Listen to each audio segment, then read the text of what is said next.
നമ്മൾ ന്യൂസ് കേൾക്കുമ്പോഴും news paper വായിക്കുമ്പോഴുമൊക്കെ ഒരുപാട് കാണുന്നതും കേൾക്കുന്നതും ഒക്കെ ആയ ഒരു പ്രയോഗം ആണ് സോ ഫാർ. ഞാൻ ഇതുവരെ ആ ഒരു സ്ഥലത്തേക്ക് പോയിട്ടില്ല. നിങ്ങൾ ഇതുവരെ എത്ര ലെസൺസ് റിവൈസ് ചെയ്ത് കഴിഞ്ഞു? ഇങ്ങനെയൊക്കെ ചോദിക്കില്ലേ? ഇതുവരെ, ഇപ്പോൾ വരെ എന്ന അർത്ഥത്തിലാണ് ഈ സോ ഫാർ ഉപയോഗിക്കുന്നത്. അൺടിൽ നൗ, അതാണ് അതിൻ്റെ മീനിങ്. ഇതുവരെ അല്ലെങ്കിൽ ഇപ്പോൾ വരെ. ഇനി നമുക്ക് എക്സാമ്പിൾസ് നോക്കാം. അവർ ഇതുവരെ 10 ടിക്കറ്റ് മാത്രമേ വിറ്റിട്ടുള്ളൂ. They have only sold 10 tickets so far. ഇതുവരെ എന്ന് പറഞ്ഞാൽ from the beginning until now, തുടക്കം മുതൽ ഇതുവരെ. ഇതുവരെ എന്ന് പറയുമ്പോൾ ഫ്യൂച്ചറിൽ അല്ലെങ്കിൽ കുറച്ചുകൂടി കഴിഞ്ഞാൽ ആ ഒരു സിറ്റുവേഷനൊക്കെ മാറാൻ സാധ്യതയുണ്ട്. അത് ഇപ്പോൾ മാത്രമുള്ള കാര്യമാണ്. തുടക്കം മുതൽ ഇപ്പോൾ വരെ മാത്രം ഉള്ള ഒരു കാര്യമാണ്.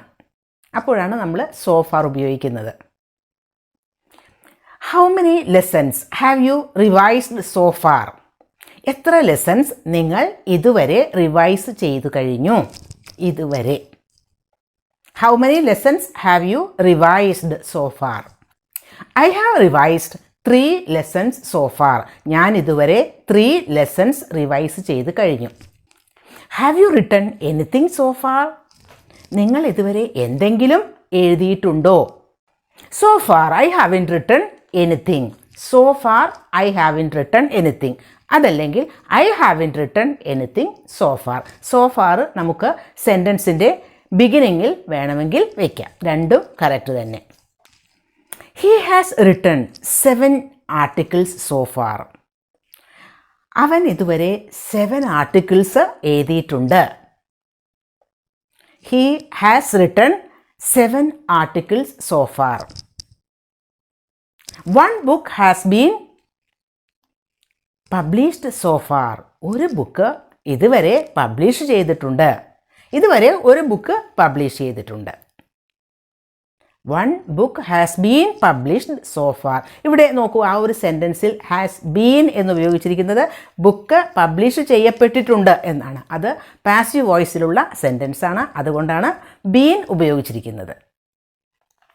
That is one of the best books I have read so far.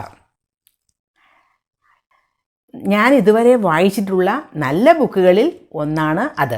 ഇതുവരെ വായിച്ചിട്ടുള്ളതിൽ വെച്ച് നല്ല ബുക്കുകളിൽ ഒന്നാണത്. അവിടെയും സോ ഫാറിൻ്റെ ഉപയോഗം ഇതുവരെ. ഇനി നമ്മളോട് ആരെങ്കിലും ഹൗ ആർ യു ടുഡേ എന്ന് ചോദിക്കുന്നു, എങ്ങനെയുണ്ട് ഇന്നത്തെ ദിവസം എന്ന് ചോദിക്കുമ്പോൾ സോ ഫാർ സോ ഗുഡ്. എന്താണ് സോ ഫാർ സോ ഗുഡ് എന്ന് പറഞ്ഞാൽ? ഇതുവരെ നല്ലതായിട്ട് പോകുന്നു, ഇതുവരെ നല്ലതാണ്. കാരണം ഇത് കഴിഞ്ഞ് കുറച്ച് സമയം കഴിഞ്ഞാൽ എന്താണ് സ്ഥിതിയെന്ന് നമുക്കറിയില്ല. ഇതുവരെ നന്നായി പോകുന്നു. ഹൗ ഈസ് യുവർ ജോബ് എന്ന് ചോദിച്ചാലോ സോ ഫാർ സോ ഗുഡ് എന്ന് പറയാം. കാരണം ഇതുവരെ ജോലി നന്നായിട്ട് തന്നെ പോകുന്നു. ഫ്യൂച്ചറിൽ എന്താണെന്ന് നമുക്കറിയില്ല. ഒരാൾക്കും അത് പറയാൻ പറ്റില്ല. അപ്പോൾ ഇതുവരെ നന്നായി പോകുന്നു. So far so good. Right now everything is good. കുറച്ച് കഴിഞ്ഞാൽ നമുക്കറിയില്ല എന്താണ് സംഭവിക്കുക എന്ന്. ഇനി സോ ഫാർ ഡിസ്റ്റൻസ് കാണിക്കുന്നതിന് വേണ്ടി, ഡിസ്റ്റൻസ് സൂചിപ്പിക്കുന്നതിന് വേണ്ടി ഉപയോഗിക്കാം. For example, if we only have 3 hours to visit Trivandrum, we won't be able to go so far.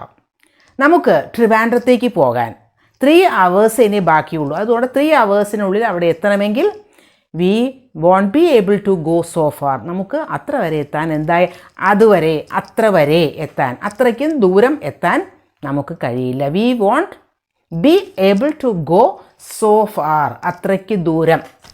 നമ്മൾക്ക് ട്രിവാൻഡ്രത്തേക്ക് പോകണമെങ്കിൽ ഒരു 6 hours ഒക്കെ വേണം. അപ്പോൾ നമുക്ക് 3 hours ഉള്ളുവെങ്കിൽ we won't be able to go so far. അത്രയ്ക്ക് ദൂരം.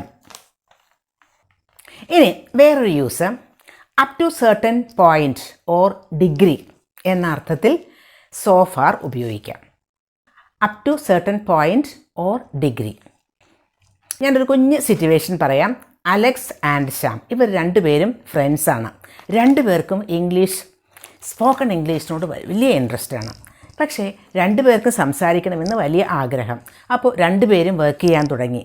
അലക്സ് ആണെങ്കിൽ ഒരുപാട് വർക്ക് ചെയ്യില്ല, ഒറ്റയ്ക്കിരുന്ന് റൂമിലിരുന്ന് കുറേ കാര്യങ്ങളൊക്കെ നോക്കി സ്വയം പഠിക്കുന്നതാണ്. പക്ഷേ ശ്യാം അങ്ങനെയല്ല. ശ്യാം പല ഡിഫറെൻറ്റ് സ്ട്രാറ്റജീസ് അതിന് ഉപയോഗിക്കും. അപ്പോൾ അതുകൊണ്ട് തന്നെ ശ്യാം വളരെ നന്നായിട്ട് ഇംഗ്ലീഷ് സംസാരിക്കാൻ തുടങ്ങി. അപ്പോൾ ശ്യാം അലക്സിനോട് പറയുകയാണ്, you can only get so far studying English alone. അതായത് ഒറ്റയ്ക്ക് പഠിച്ചു കഴിഞ്ഞാൽ ഇത്രയ്ക്ക് വരെ എത്താൻ പറ്റുള്ളൂ. എലോൺ, ഒറ്റയ്ക്കിരുന്ന് ഇത് പഠിച്ചു കഴിഞ്ഞാൽ എന്താണ്, ഒരു ലിമിറ്റുണ്ട് അതിന്. ആ ലിമിറ്റിന് അപ്പുറത്തേക്ക് പോകാൻ പറ്റില്ല. You can only get so far studying English alone. അപ്പോൾ ആ ലെവൽ കഴിഞ്ഞ് മുകളിലേക്ക് പോകണമെന്നുണ്ടെങ്കിൽ ഇത് പോരാ, ഇത് പറ്റില്ല, ഇതിൽ കുറച്ചുകൂടി കാര്യങ്ങൾ ചെയ്യേണ്ടതുണ്ട് എന്ന് ശ്യാം അലക്സിനെ ഓർമ്മിപ്പിക്കുകയാണ്. ഈ ഒരു ലിമിറ്റ് എന്ന് പറയുന്നത് നമ്മുടെ കരിയറിൻ്റെ കാര്യത്തിലാവാം, നമ്മുടെ പ്രോഗ്രസിൻ്റെ കാര്യത്തിലാവാം, അല്ലെങ്കിൽ സക്സസിൻ്റെ കാര്യത്തിലാവാം. ഇപ്പോൾ ഓഫീസിലൊക്കെ ഒരുപാട്, അതായത് പല പല പ്രൊമോഷൻസ് കിട്ടി ഹയർ പൊസിഷനിലേക്ക് എത്തുക എന്ന് പറയുമ്പോൾ അവിടെ ഇംഗ്ലീഷ് കമ്മ്യൂണിക്കേഷൻ സ്കില്ലിന് വളരെയധികം ഇമ്പോർട്ടൻസ് ഉണ്ട്.